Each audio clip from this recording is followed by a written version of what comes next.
Alors, je vais commencer par le GP Maximilien. Donc, je suis Daniel Coissard, je suis directeur du GP Maximilien. Plusieurs de mes collègues sont présents. J'ai vu Sandrine Bousquet qui est la directrice adjointe. On a aussi, je sais plus, François Curran qui est notre juriste. Donc, un ensemble de personnes qui pourraient être même à répondre à vos questions.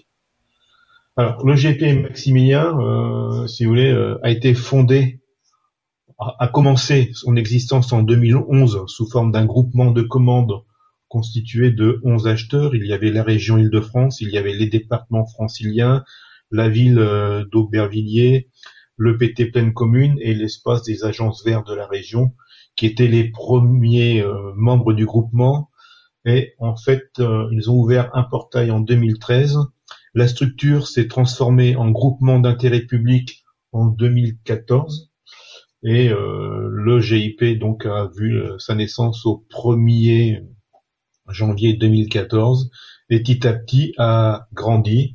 Et aujourd'hui, on est quasiment proche. On dit 360 membres, on arrive quasiment aux 370 aujourd'hui.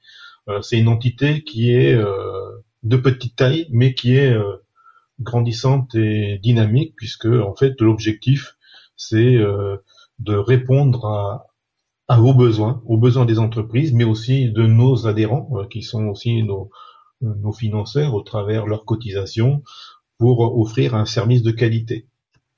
Donc, on travaille avec deux missions. Une première mission qui est basée sur ce qu'on pourrait appeler la partie achat.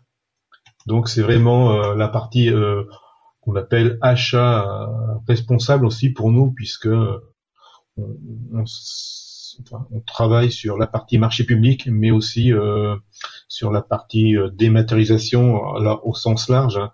Pour ça, tout à l'heure, je vous parlais de ce qu'est une chaîne d'achat. Notre objectif, c'est de faciliter et sécuriser le métier pour les acheteurs publics, mais aussi pour vous, entreprises qui êtes présents aujourd'hui, faciliter l'accès des TPE et des PME à la commande publique. On entend souvent la commande publique, c'est complexe, c'est difficile, c'est pas fait pour nous. En fait, je vais vous montrer à travers les différentes démonstrations que ça demande certes au démarrage un peu de travail, mais par la suite, c'est quelque chose qui peut être payant. Alors, pour bien comprendre Maximilien, c'est aujourd'hui, voilà, comme je le disais tout à l'heure, 370 acheteurs. C'est aussi 62 000 entreprises qui ont un compte sur la plateforme.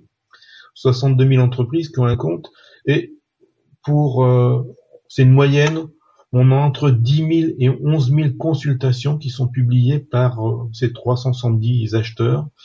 Et sur l'année 2019 et l'année 2020, le montant des contrats signés entre les acheteurs présents sur la plateforme et les entreprises qui ont un compte sur la plateforme, c'était 11 milliards d'euros.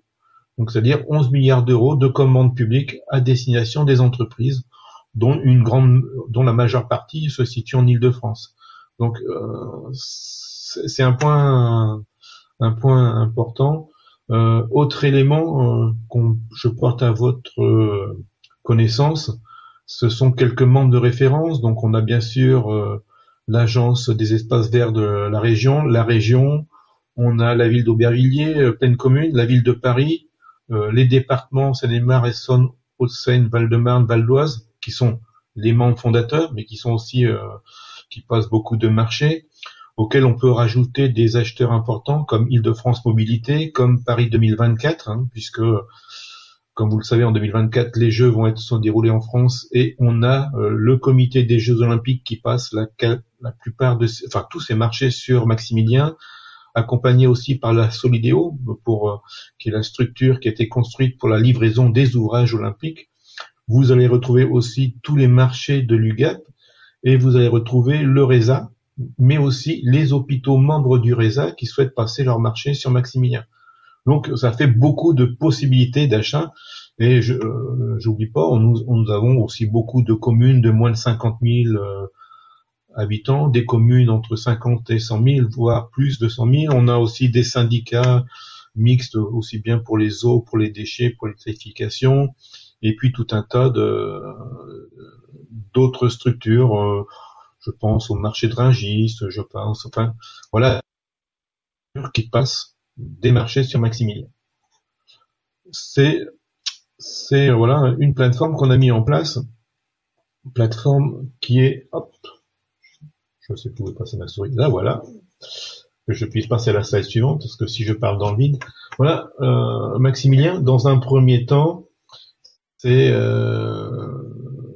en fait un site internet, maximilien.fr, et c'est aussi en fait le site marché.maximilien qui est le portail d'entrée pour vous, et pour accéder aussi, pour comprendre ce que l'on fait. On communique beaucoup, on a aussi un compte sur LinkedIn qui vous permet de voir en fait un peu toute l'actualité, tous les événements que fait Maximilien.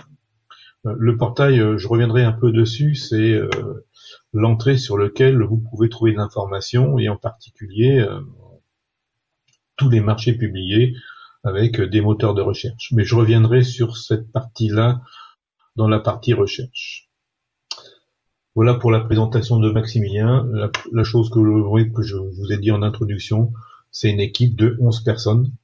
Mais derrière, nous avons passé un marché public pour l'exploitation de notre plateforme. Donc, le marché public qui a été attribué à la société Worldline et qui a comme sous-traitant Atexo pour la partie marché public, donc sur laquelle vous travaillez, qui opère aussi là le support pour notre compte. Et puis on a la société Libriciel Scope pour tout ce qui est outils de dématérialisation, en particulier les parapheurs électroniques.